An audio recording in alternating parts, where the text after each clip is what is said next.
Kinumpirma ni Catherine Bernardo na hiwalay na sila ng kaniyang ka-love team at nobyong si Daniel Padilla matapos ang 11 taong relasyon.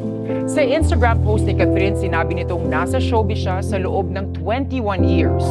12 years nito ay bilang kalahati ng Kathniel at 11 years ay bilang 1 taong nagmahal kay DJ kahit sa likod ng kamera. Dagdag pa ni Kath, lumaki siya sa industriya na hindi nagpapadikta. At mapalad siya dahil sa natanggap na paggabay at best support system. Gumagawaan niya siya ng desisyon para sa sarili, lalo na kahit pagdating sa pag-ibig. Nangako siya na hindi malilihis, kaya ginawa niya ang lahat para magpakatotoo sa sarili. Batidaan niya ang mga usap-usapan at espekulasyon tungkol sa kanilang relasyon. Kaya para matigil na ang mga ito, ninais ni Catherine na marinig mismo mula sa kanya ng publiko na totoong nagdesisyon sila ni Daniel na maghiwalay na.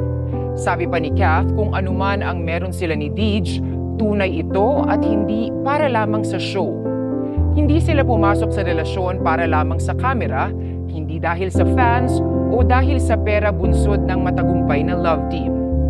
Giit ni Kath, tunay nagmahalan sila ni DJ. Hindi umano pinagsisisihan ni Catherine ang nakapiling niya si Daniel ng halos kalahati ng buhay niya at hindi niya ito ipagpapalit sa anumang bagay sa mundo.